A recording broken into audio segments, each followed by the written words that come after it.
বাংলাদেশের দক্ষিণ পূর্বাঞ্চলে চট্টগ্রামের বুকে মাথা উঁচু করে দাঁড়িয়ে আছে এক অপূর্ব প্রাকৃতিক সৌন্দর্য, যেখানে প্রকৃতি তার সব রূপ ঢেলে দিয়েছে। চলুন ঘুরে আসি সীতাকুণ্ড পাহাড়ের রহস্যময় সৌন্দর্যে। সীতাকুণ্ড উপজেলা অবস্থিত চট্টগ্রাম জেলার অন্তর্গত, যা চট্টগ্রাম শহর থেকে প্রায় 37 কিলোমিটার দূরে। এখানে রয়েছে চট্টগ্রাম জেলার অন্যতম প্রধান পাহাড়ি অঞ্চল এবং চট্টগ্রামের পাহাড় শ্রেণীর অংশ। সীতাকুণ্ড পাহাড়ের সবচেয়ে বড় আকর্ষণ হল সবুজ বনভূমি, ঝর্ণা, পাহাড়ি ট্রেল এবং বিরল প্রজাতির উদ্ভিদ। এখানে পাওয়া যায় বহু ঔষধি গাছপালা ও দুর্লভ বন্যপ্রাণী। বিশেষ করে পাখি প্রেমীদের জন্য এটি একটি স্বর্গরাজ্য। সীতাকুণ্ড পাহাড়ে রয়েছে কমলদহ ট্রেল, সহস্রধারা ঝর্ণা, সুপ্তধারা ঝর্ণা ও বড় পাহাড় ঝর্ণা। এছাড়াও রয়েছে অসংখ্য ট্রেইল ও জলপ্রপাত।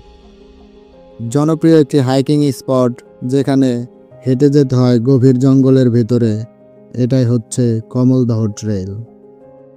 এছাড়াও সহস্রধারা ট্রেলে অনেকগুলো ছোট ছোট ঝর্ণা একত্রে নেমে আসছে।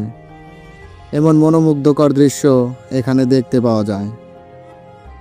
এই পাহাড়ি অঞ্চল হাইকিং, ট্রেকিং ও ক্যাম্পিংয়ের জন্য খুবই জনপ্রিয়।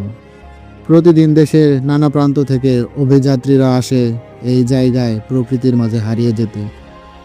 সীতাকুণ্ড পাহাড় শুধু প্রাকৃতিক সৌন্দর্য নয়, এটি একটি ধর্মীয় স্থানও। এখানে রয়েছে বিখ্যাত চন্দ্রনাথ মন্দির, যা হিন্দু ধর্মাবলম্বীদের কাছে একটি তীর্থস্থান হিসেবে পরিচিত। চন্দ্রনাথ পাহাড়ের চূড়ায় উঠে দেখা যায় পুরো সীতাকুণ্ড ও বঙ্গোপসাগরের অসাধারণ দৃশ্য, যা দেখলে আপনার মন নিমিষেই ভালো হয়ে যাবে। যারা প্রকৃতি প্রেমী তাদের জন্য এই দৃশ্যটি একটা অসাধারণ দৃশ্য। সীতাকুণ্ড রয়েছে বোটানিক্যাল গার্ডেন ও ইকো পার্ক, যা প্রতিষ্ঠিত হয় 2000 সালে। এখানে প্রায় 400 প্রজাতিরও গাছ রয়েছে। এটি পর্যটকদের জন্য একটি সুন্দর, পরিচ্ছন্ন ও গবেষণামূলক স্থান। বিভিন্ন পর্যটক এখানে এসে সময় কাটায়।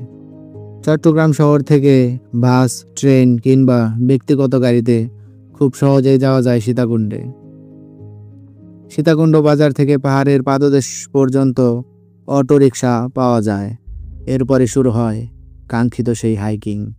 সীতাকুণ্ড পাহাড় বাংলাদেশের এক লুকানো রত্ন, যা এখনো অনেকের কাছেই অজানা। যদি প্রকৃতিকে ভালোবাসো, ট্রেক করতে চাও আর চাইলে একদিন প্রকৃতির সাথে নিজেকে মিশিয়ে নিতে চাও, তাহলে সীতাকুণ্ড পাহাড় তোমার জন্য এক আদর্শ গন্তব্য। তোমরা যদি সীতাকুণ্ড ঘোরার অভিজ্ঞতা থাকে তাহলে কমেন্টসে জানাও। ভিডিওটি ভালো লাগলে লাইক, শেয়ার এবং চ্যানেলটি সাবস্ক্রাইব করতে ভুলে যেও না।